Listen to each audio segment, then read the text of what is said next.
Hiya, it's Owlet here, and I'm reviewing Nightmare in Silver by Neil Gaiman.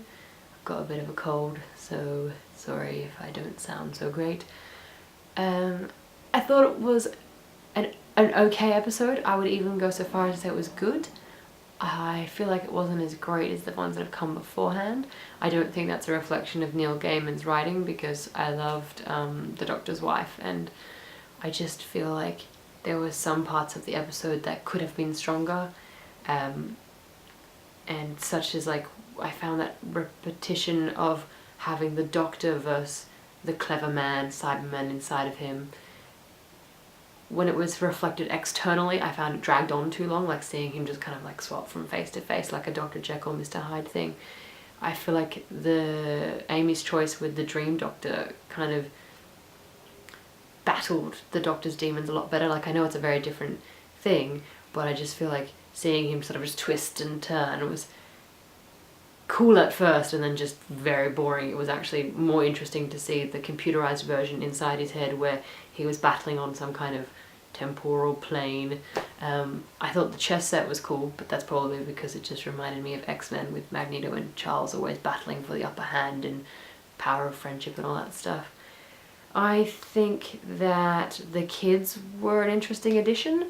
I like that they got bored by the idea of time travel quite quickly, because that just shows that kids are kids, and you know, it's the 21st century. If you can't get, like, you know, mobile reception or the internet, psh, who cares about time travel? Even if you are in some cool rundown spaceship theme park thing. I thought the cast was cool. I just feel like the dynamics didn't come together as well as they had in previous episodes. Like, there was a bit of a disconnect between just between everybody, really. Like, I think the Clara and the kids and the Doctor unit worked well, but Porridge and Entourage kind of didn't. I think Porridge blended quite nicely, but I don't know, there's just some elements that just didn't mesh so well for me. I think that there was good and there was bad, which is, hey, the way most things go. I loved the Doctor's don't wander off logic. I thought that was brilliant, because he, you know, he always just says don't run away, like, just stay put, and he actually had to explain it, because, like, if you wander off then someone needs rescuing, so just don't. Of course someone inevitably did, but I liked that you got to see his kind of reasoning behind that. And I loved that Clara admitted that she trusts the Doctor, but would not go as far as to say that she knows what he's doing. I think that out of all the companions, Clara seems to show this kind of ability to adapt and assimilate really well to almost any situation, and I find, I don't know if this is part of her impossible girl past or what, but she took to being in command and taking hold of the situation really well. And we also saw that when they were in the submarine, and she just seems to be able to pop in and out of place without sort of getting lost in it or overwhelmed. And that's really interesting, because we haven't really seen someone who's been able to do that since Martha, because she also seems to be able to understand the psychology behind what the Doctor does. Like, she's very much aware that he doesn't know what he's doing, but she's not angry at that. Whereas Amy, I think, was quite frustrated because she had him as like this kind of idol, and when he couldn't be the hero, that really kind of broke her heart. Whereas Clara just sees that he's kind of a muddled man, or a muddled alien, kind of working his way through each situation as it comes, and that's quite interesting in itself. I thought that the "nobody dies" line repeated was kind of a reverse reflection of Nine's line with the empty child, where he's like, everybody lives, Rose, just this once everybody lives, instead of this time it was like, nobody dies.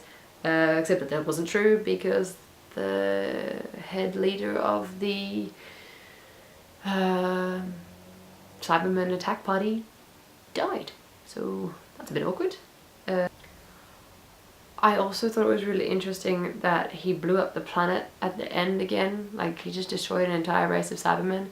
He seems to be the Doctor seems to be very fine with blowing up whole planets of his enemies, or even just people who cross his path.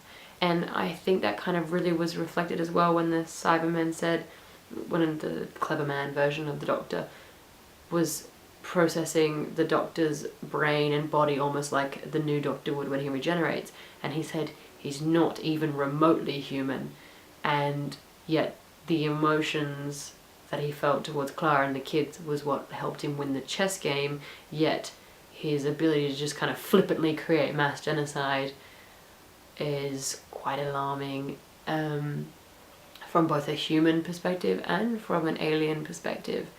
And Eleven's done that probably the most. He just doesn't seem to stop and process. I mean, I think he is processing it eternally. I just don't think that you see him kind of reflect on it as much as you do with like 10, and 9 was definitely all about the angst. So it's just a profound statement in some ways to say that he was not even remotely human. Very insightful into just what makes up the Doctor. So that was something I noticed as well that I thought had merit to it. I thought the Cyberman was kind of cool. I did like that they used almost like Cyberman silverfish. That was interesting. I like that they can adapt to most situations, and that they're starting to graft themselves to the face of humans. It's very terrifying. It's interesting. It's not the first alien though that seems to just keep evolving to just adapt to be a human hybrid. So that's getting kind of old, and I'm kind of over that. But what you gonna do? Cybermen are iconic. They've got to bring them back. I mean, they even zoomed out at the end to show you one floating in space, just so you were aware that they're not going away. No. The end line when they were leaving the TARDIS, I thought it was interesting that the boy kind of threw the Simon, I think his name was. That could be very wrong. I'm just guessing. Said, "But thank you, Clara. Thanks, Clara's boyfriend," and no one seemed to object to that. Neither one of them said anything about it, and I liked that it just kind of hung in the air, because you can just, I mean, that's just kids' naive's ability to see how that goes, but it's interesting that they're being seen as boyfriend and girlfriend from outside parties.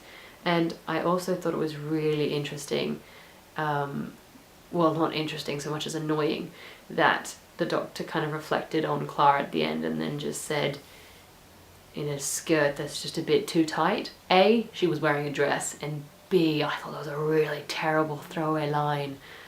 Like, you have built up this brilliant, amazing, impossible, beautiful, intelligent girl, and then you kind of trash her looks in the middle of it as a kind of report to show that you are, you know, who you are. Like, oh, the Doctor wouldn't have feelings, wouldn't crush on a girl, which we know is not true. But then to just kind of have this skirt is too tight line. I mean, I know he did the same thing with Amy, and I know he did the same thing with Rory as well. He paid out his nose all the time. But I just thought that that was probably a bit of an iffy line. Just didn't sit so well with me. But that could just be the feminist in me talking. Everything else was pretty much fine. I didn't think that Clara flipping the bomb trigger when she had it in her hand, like around to catch it, was very wise, because if she pressed the button by accident when she caught it, it would have exploded.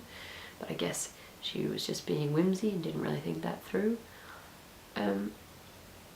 I am hesitant to say I'm excited about the Doctor's name, because I'm not. I'm even thinking of boycotting the episode because I hate finales. But you'll either have a review from me next week about the Doctor's name, or you won't.